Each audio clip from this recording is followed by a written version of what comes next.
Student, welcome to Nirala study. तो प्यारे बच्चों, स्वागत है आपके परिवार निराला स्टडी पर।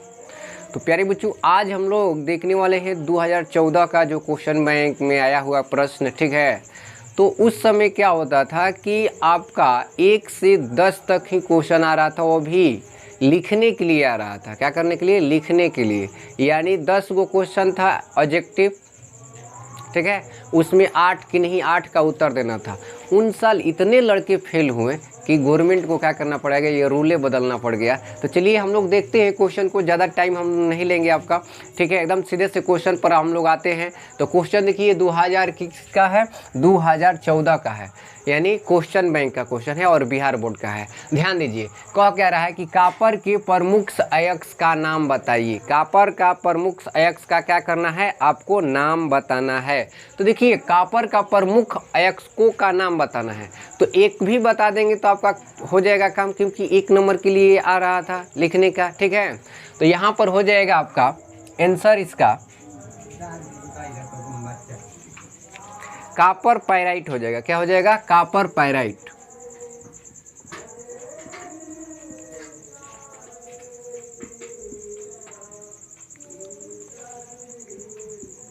कॉपर पाइराइट्स, ठीक है। इसका फार्मूला देखिए क्या होता है, CuFeS2। ये आपको क्या करना था, लिखना था। उस वक्त क्या था, ऑप्शन नहीं था। उस वक्त क्या करना था, आंसर लिखना था। यानी 1 नंबर का आपको एक आंसर लिखना है और 1 नंबर मिलता था। तो कॉपर के प्रमुख अयस्क का नाम बताना था। तो क्या हो जाएगा, कॉपर पाइराइट्स। कॉपर पाइराइट्स, इसका फार्मूला क्या होता है, CuFeS2 होता है। एक और होता है, ठीक है, माने 4 गो होता है या 4 से अधिक भी होता है, लेकिन आपको प्रमुख लिखना है तो एक ही लिख सकते हैं, या एक और लिखना चाहते हैं तो लिख सकते हैं। ये दूसरा हो जाएगा आपका कॉपर ग्लांस। क्या हो जाएगा? Copper glance.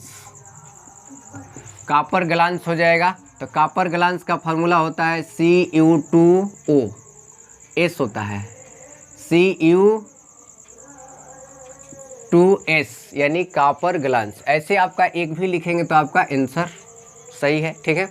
अब आते हैं हम लोग दूसरे नंबर क्वेश्चन पर। क्या कह रहा है कि पेप्टीकरण पद को परिभाषित करें। यानी एक लाइन का आपको क्या करना है, डिफिनेशन लिखना है। तो देखिए यहाँ पर पेप्टाइड बनाने की जो क्रिया था उसी को कहा जाता था क्या, पेप्टीकरण। पेप्टाइड, इसका ध्यान दीजिए, इसका आंसर क्या हो जाएगा, एकदम बिल्कुल आराम से आपको ध्यान देना है।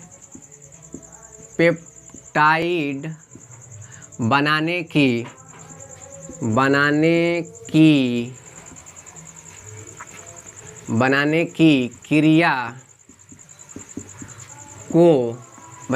क्रिया को पेप्टीकरण कहते हैं। पेप्टीकरण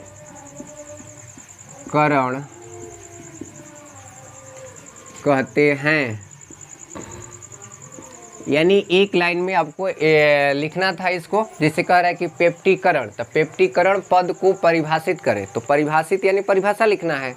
तो पेप्टाइड बनाने की क्रिया को क्या कहते थे, पेप्टीकरण कहते थे, ठीक है। नेक्स्ट क्वेश्चन पर आते हैं हम लोग। देखिए कह रहा है कि अयस्क में उपस्थित अशुद्धियों को क्या कहते हैं। तो अयस्क में अशुद्धियों को गैंग कहते हैं, या अप अयस्क कहते हैं, या आधात्री कहते हैं, या मैट्रिक्स कहते हैं। यानी एक ही चीज़ का अलग अलग क्या है, नाम है। तो इसका आंसर क्या हो जाएगा, इसका आंसर हो जाएगा गैंग। या आप क्या लिख सकते हैं, आधात्री, या इसी को अप अयस्क भी लिख सकते हैं। अप अयस्क भी बोला जाता था, या मैट्रिक्स। ये सब एक ही है, यानी गैंग कहे या आधात्री कहे, अप अयस्क कहे या मैट्रिक्स कहे, ठीक है।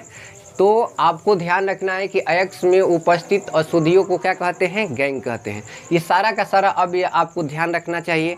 क्यों? क्योंकि अब ऑप्शनल आ रहा है क्वेश्चन। तो ऑप्शनल क्वेश्चन जब आएगा तो ये मान लीजिए गैंग न दे के आधात्री दे दिया, या आधात्री न दे के अप अयस्क दे दिया, तो ये आपको समझ में आना चाहिए। और ये बहुत वेरी इंपॉर्टेंट क्वेश्चन है और रिपीट भी करता है ये क्वेश्चन, ठीक है। अब देखिए यहाँ पर कह रहा है कि निकेल CO4 में निकेल की ऑक्सीकरण संख्या। तो ये भी क्वेश्चन बहुत बार रिपीट कर दिया है। तो इसका क्या होगा, ऑक्सीकरण जो संख्या होगा प्यारे बच्चों, कई बार हम बता चुके हैं, क्योंकि ये कार्बोनिल है और कार्बोनिल का ऑक्सीकरण संख्या जो होता है वो क्या होता है, 0 होता है। तो निकेल का ऑक्सीकरण संख्या क्या होगा, यानी 0 ही होगा। क्यों 0 होगा, क्यों 0 होगा, क्योंकि यहाँ पर देखिए निकेल इसको दान करेगा, तो दान तो करेगा ही नहीं, क्योंकि इसको तो आवश्यकता ही नहीं है। तो निकेल का ऑक्सीकरण संख्या कितना हो जाएगा, 0 हो जाएगा। ये बहुत बड़ा है। या इसको आप लॉन्ग प्रोसेस से भी क्या कर सकते हैं, बना सकते हैं। देखिए कैसे बना सकते हैं, मान लेंगे कि माना कि निकेल की ऑक्सीकरण संख्या क्या है, X है। ध्यान दीजिए, निकेल की ऑक्सीकरण संख्या क्या है, X है। अब यहाँ पर है कार्बोनिल की ऑक्सीकरण संख्या क्या होता है, 0 होता है। जब इसको हम लोग निकालेंगे तो देखिए क्या होगा, यानी निकेल दिया है और यहाँ पर निकेल, तो यहाँ पर क्या हो जाएगा, बिल्कुल सिंपल से निकेल का X माने हैं तो X गुणे 1 हो जाएगा, क्योंकि निकेल कितना है, 1 ही है। अब प्लस कार्बोनिल का क्या होता है, 0, और 4 गो है तो 4 से गुणा, अब बराबर क्या हो जाएगा, 0 हो जाएगा।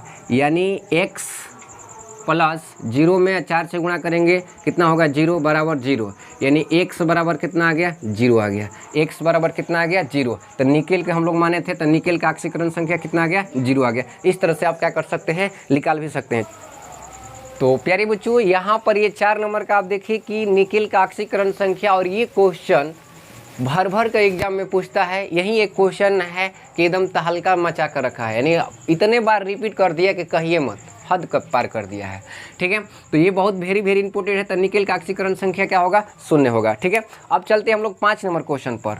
5 नंबर क्वेश्चन को आप देखेंगे, ठीक है, कि 5 नंबर क्वेश्चन क्या कह रहा है, कि विद्युत विच्छेदन का उपयोग किसमें किया जाता है। तो विद्युत विच्छेदन का उपयोग जो है प्यारे बच्चों, लेपन में किया जाता है। किसमें किया जाता है, लेपन में किया जाता है। ध्यान दीजिए, किसमें किया जाता है, इसका हो जाएगा कि विद्युत विच्छेदन का, ठीक ना, विद्युत विच्छेदन का उपयोग लेपन में किया जाता है। तो आंसर क्या होगा, यानी आंसर हो जाएगा लेपन। क्या हो जाएगा, लेपन हो जाएगा। ठीक है, चलिए नेक्स्ट क्वेश्चन पर हम लोग आते हैं। तो यहाँ तक आप अगर सारी बातें समझ गए हैं तो इस वीडियो को आप लाइक ज़रूर कर दीजिएगा, शेयर भी कर दीजिएगा। ठीक है, और कोई भी समस्या है तो आप कमेंट भी कीजिएगा। तो चलिए हम लोग चलते हैं नेक्स्ट क्वेश्चन के पास। नेक्स्ट क्वेश्चन देखिए, कह रहा है कि मीथेन में कार्बन का संकरण क्या है। मीथेन में कार्बन की संकरण क्या है, इस चीज़ को हम लोग को क्या करना है, बताना है। ध्यान दीजिए, कह रहा है कि मीथेन में कार्बन का संकरण क्या है। तो कार्बन का संकरण प्यारे बच्चों हो जाएगा, यानी संकरण यहाँ पर आंसर जो हो जाएगा, आंसर हो जाएगा आपका sp3। क्या हो जाएगा, संकरण sp3। किसका निकाले हम लोग, कार्बन का, क्योंकि कार्बन का पूछ रहा है। कह रहा है मीथेन में कार्बन का संकरण क्या होगा, तो ये हो जाएगा sp3। लेकिन थोड़ा सा कंसेप्ट को आप क्या करेंगे, समझ लेंगे। ठीक है, कि कंसेप्ट कैसे होता है और किस तरह से आपको समझना चाहिए, क्योंकि कंसेप्ट समझ लेंगे ना तो कोई भी आएगा, संकरण हो या सिग्मा पाई का अगर पूछे तो आप निकाल सकते हैं। ध्यान दीजिए, मीथेन, सबसे पहले मीथेन का आप क्या करेंगे, संरचना बनाएंगे। देखिए यहाँ पर हम मीथेन का संरचना बना रहे हैं, एकदम बिल्कुल आराम से आपको क्या करना है, मीथेन का ये संरचना है। ठीक है, मीथेन का ये संरचना हो गया। अब देखिए यहाँ पर एक चीज़ ध्यान रखना है कि अगर सिंगल बॉन्ड है तो एगो सिग्मा होता है। क्या होता है, सिग्मा होता है। ठीक, उसके बाद डबल बॉन्ड है तो एगो सिग्मा होगा और एगो क्या होगा, पाई होगा। इस चीज़ को आपको ध्यान रखना है। और अगर मान लीजिए ट्रिपल बॉन्ड है तो ऊपर पाई और नीचे पाई और बीच में क्या, सिग्मा आई। इस चीज़ को आप क्या करेंगे, ध्यान रखेंगे। जैसे A, B और C, ये क्या है, कंसेप्ट है। कंसेप्ट को आपको ध्यान रखना है। कंसेप्ट इज क्या, पावर। इस तरह से हो गया। अब देखिए सब सिंगल बॉन्ड है तो ये हो जाएगा सिग्मा सिग्मा सिग्मा, सिग्मा हो गया। अब इसके अलावा अगर सिग्मा की संख्या, ध्यान दीजिएगा, सिग्मा की संख्या अगर 4 गो आ गया, यानी 4 गो, इस सिग्मा का चिन्ह है, 4 गो सिग्मा आ गया तो sp क्या होता है, 3 होता है। अगर 3 गो सिग्मा आ गया अगर आपका तो क्या होता है sp2 होता है, और 2 गो सिग्मा आ गया तो sp होता है। अब पाई का जिक्र नहीं होता है, सिर्फ सिग्मा का ही होता है। इस बात को आप जानते हैं बिल्कुल सिंपल तरीके से। तो यहाँ पर देखिए 4 गो आया है हम लोग का क्या सिग्मा, तो इसका मतलब मीथेन का कार्बन का संकरण अवस्था क्या हो जाएगा sp3 हो जाएगा। क्या हो जाएगा sp3। इसको आप क्या करेंगे नोट कर लेंगे। चलिए हम लोग नेक्स्ट क्वेश्चन के पास चलते हैं। कह रहा है कि ओलियम का सूत्र क्या है, तो ओलियम का सूत्र देखिए क्या होता है H2S2O क्या होता है 7 होता है। ये बना कैसे था ओलियम बनता है आपका H2SO4 प्लस SO3 को क्या किया जाता है मिला दिया जाता है, तो ये बन जाता है आपका क्या H2S2O7। यानी सल्फ्यूरिक अम्ल में अगर आप SO3 मिला देंगे तो आपका क्या हो जाएगा ओलियम प्राप्त हो जाएगा, जो कि ओलियम का फार्मूला क्या होता है H2S2O7 होता है। इसको आप याद कर लेंगे, ठीक है। चलिए अब हम लोग नेक्स्ट क्वेश्चन के पास चलते हैं।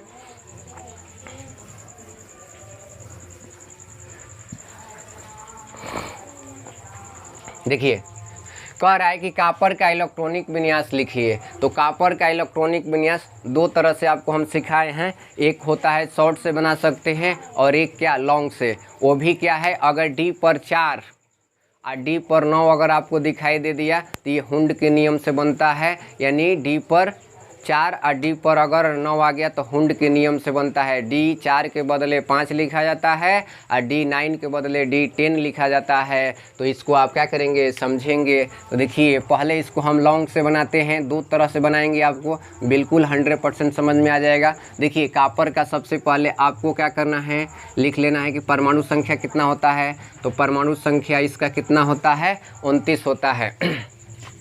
चलिए अब इसको हम लोग शॉर्ट से पहले लॉन्ग से लिख लेते हैं। तो देखिए क्या होगा 1s2 2s2 और 2p6 3s2 और 3p6, उसके बाद होता है 4s2 और 3d क्या 9, 3d क्या होता है 9 होता है प्यारे बच्चों।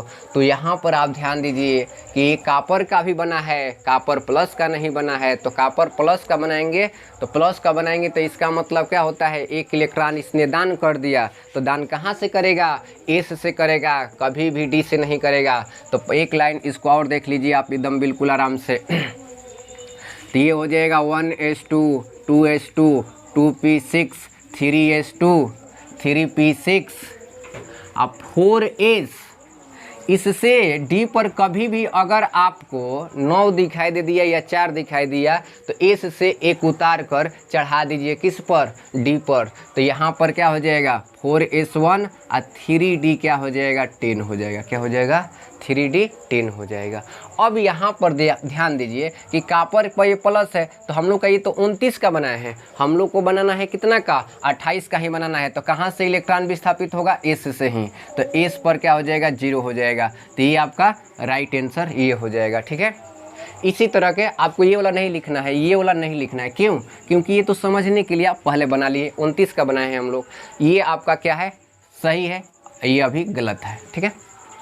अब इसको शॉर्ट से अगर बनाना चाहते हैं तो आप बना सकते हैं, जो कि अक्रिय गैस की आवश्यकता लगता है। तो देखिए क्या होता है आर्गन ले लेंगे, आर्गन का कितना होता है 18 और 4s हो जाएगा 2 और 3d कितना हो जाएगा 3d आपका हो जाएगा 9। लेकिन यहाँ से अब क्या हो जाएगा 4s0 और 3d कितना हो जाएगा 10 हो जाएगा, क्योंकि S से 1 इलेक्ट्रॉन यहाँ पर चला गया तो इसके पास 1 बचा और 1 आपको क्या करना है दान करना है। क्यों? क्योंकि आपके पास 28 गो है, 1 रुपया आपने क्या किया है दान कर दिया है। तो उम्मीद करते हैं कि यहाँ तक आप समझ गए होंगे। अगर नहीं समझे होंगे तो कमेंट कीजिएगा। इलेक्ट्रॉनिक विन्यास पर ऐसे ऑलरेडी वीडियो हम लोग को बना हुआ है, ठीक है। तो एक दिन हम लोग नए वीडियो भी हम लोग बना देंगे। अगर हेलो चेक। तो प्यारे बच्चों हम यहाँ पर आपको बता रहे थे कि अगर आपको इलेक्ट्रॉनिक विन्यास पर अगर वीडियो चाहिए शॉर्ट और लॉन्ग से तो आप इसमें कमेंट करेंगे, ठीक है। और ये वीडियो को आप एकदम शुरू से लास्ट तक देखिए, फुल वॉचिंग कीजिए, ठीक है। और इसमें आपको बहुत सारा चीज़ सीखने को मिलेगा। अब देखिए यहाँ पर 9 नंबर क्वेश्चन जो है, 9 नंबर क्वेश्चन क्या कह रहा है कि H3PO3 में यानी हाइपोफॉस्फोरिक अम्ल में फास्फोरस की ऑक्सीकरण संख्या क्या करना है, बताना है।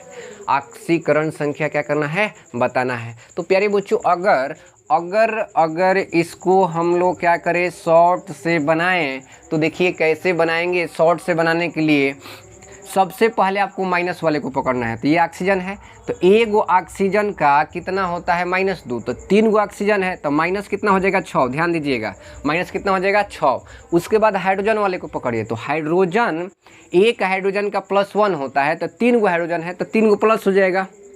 तो 6 गो होने के लिए, ध्यान दीजिए, 6 गो होने के लिए अब ये फास्फोरस कितना देगा, ताकि ऑक्सीजन का पूरा हो जाए, तो ये +3 गो दे देगा। क्योंकि आप जानते हैं कि कोई भी यौगिक बना है तो उदासीन हो जाता है लेन देन कर। ठीक है, इस तरह से इसका आंसर कितना हो जाएगा, यानी इसका आंसर हो जाएगा 3 हो जाएगा। इसका आंसर कितना हो जाएगा, 3 हो जाएगा। अगर आपको नहीं समझ में आए तो आप फुल डिटेल भी इसको कर सकते हैं। तो चलिए वो भी हम आपको बता देते हैं। ये शॉर्ट था, ठीक है। फुल कैसे आप बनाएंगे, सबसे पहले यहाँ पर मान लेंगे, जिसका निकालना होगा उसको मान लेंगे कि x माना कि फास्फोरस, यानी फास्फोरस P की ऑक्सीकरण संख्या ध्यान दीजिएगा x है। जिसको भी निकालना है ना, आप उसको क्या कीजिए, x मान लीजिए, बिल्कुल सिंपल तरीके से। ठीक है, x मान लिए हम लोग यहाँ पर। अब देखिए, हाइड्रोजन को आपको पता होना चाहिए कि हाइड्रोजन की ऑक्सीकरण संख्या कितना होता है। तो हाइड्रोजन का एक प्लस होता है। उसके बाद ऑक्सीजन है, तो ऑक्सीजन जो है, ध्यान दीजिएगा, एक ऑक्सीजन का ऑक्सीकरण जो संख्या है वो क्या होता है, -2 होता है। अब इसको आप क्या करेंगे, हल करेंगे। कैसे, पहले इस फार्मूले को लिख लीजिए, H3PO3। ठीक है, अब ध्यान दीजिए, इसको हम लोग कैसे हल करेंगे। तो हाइड्रोजन है, हाइड्रोजन को कितना है, +1। तो +1 गुणे कितना, 3। क्यों 3, क्योंकि यहाँ 3 है तो 3 से गुणा। फिर उसके बाद कोई दूसरा इंटू आ रहा है, देखिए इसको हम लोग इंटू बोलते हैं ना, तो इसमें आपको क्या करना है, प्लस लिखना है। अब ये हो गया प्लस। अब P का ऑक्सीकरण संख्या क्या माने हैं, x। तो x गुणे P कितना है, 1 है, तो 1 से गुणा करेंगे। अगर 2 रहता तो 2 से गुणा कर लेते हैं। फिर प्लस ऑक्सीजन, तो एक ऑक्सीजन का कितना है, -2। और कितना ऑक्सीजन है, 3 गो, तो 3 से गुणा। अब बराबर क्या हो जाएगा, 0। क्योंकि अगर कुछ भी आवेश ऊपर नहीं दिया है तो सब आपको क्या करना है, 0 लेना है। क्योंकि किसी भी अगर आपसे यौगिक का यानी अणु का पूछ देगा कि पूरे उस अणु का पूछ देगा, जैसे पूछ देता कि हाइपोफास्फोरिक अम्ल का ऑक्सीकरण संख्या बताइए, तो 0 होगा। क्या होगा, 0 होगा। इसलिए हम लोग 0 इक्वल में लेते हैं। अब इसको हल कीजिए, देख लीजिएगा, नीचे आ रहा है ना, 3 + x माइनस कितना हो जाएगा, 6 बराबर 0। यानी x माइनस कितना हो जाएगा, 3। 6 में से 3 गया, 3 बराबर 0। यानी x बराबर कितना आ गया, +3। ऑक्सीकरण संख्या प्लस और माइनस में लिखना अनिवार्य होता है। ठीक है, तो H3PO3 में P का ऑक्सीकरण संख्या कितना है, 3 है। कितना है, 3 है। चलिए अब हम लोग लास्ट क्वेश्चन देखते हैं, ये 10 नंबर क्वेश्चन को। तब तक इसको क्या करेंगे, आप स्क्रीनशॉट ले लेंगे, समझ लेंगे अच्छे से, क्योंकि ऐसा क्वेश्चन पूछता है भर के एग्जाम में। चलिए अब हम आपको यहाँ पर 10 नंबर क्वेश्चन को बता रहे हैं। 10 नंबर क्वेश्चन क्या कह रहा है कि K4FeCN6 का IUPAC नाम लिखना है। ये देखिए कम्प्लेक्स यौगिक है। कम्प्लेक्स यौगिक अगर आप यूनिट 9 पढ़े हैं तो उसमें आपको सिखाया गया होगा कि आप कैसे उसका IUPAC नाम लिख सकते हैं। यानी K4FeCN का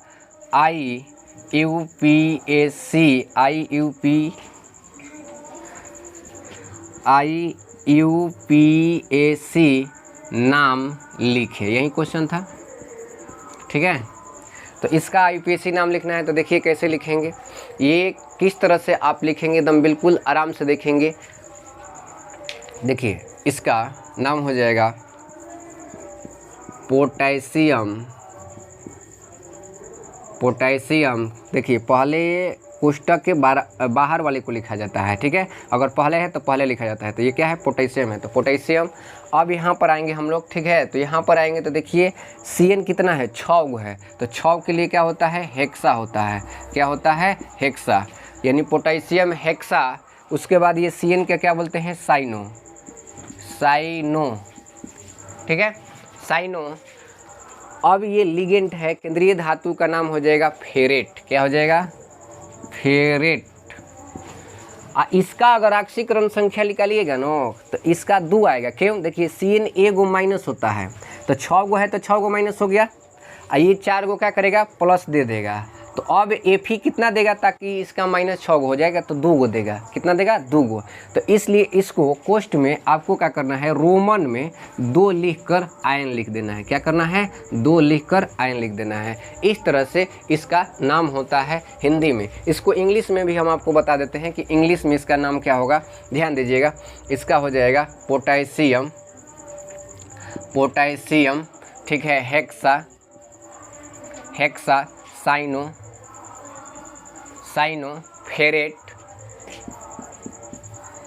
फेरेट, और कोष्ट में हो जाएगा 2 आयन, 2 आयन। तो इस तरह से प्यारे बच्चों आज हम लोग का 2014 का क्वेश्चन समाप्त हुआ। तो ये 10 गो ही क्वेश्चन था, उस वक्त लिखने के लिए आ रहा था, ठीक है। तो 2014 के बाद फिर सिलेबस को क्या किया गया, चेंज किया गया, 28 गो आने लगा, ठीक है।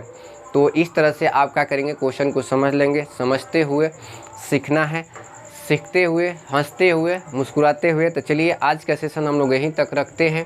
यहाँ तक की सारी बातें अगर आपको समझ में आ गई है तो बिल्कुल वीडियो को एक लाइक कर दीजिए, ठीक है, और शेयर भी कर दीजिए। और चैनल पर नए हैं तो चैनल को सब्सक्राइब भी कर लीजिए, क्योंकि रेगुलर वीडियो आपको यहाँ से केमिस्ट्री 1% सीखने को ज़रूर मिलेगा, ठीक है। तो आज का सेशन यहीं तक। जय हिंद, जय भारत।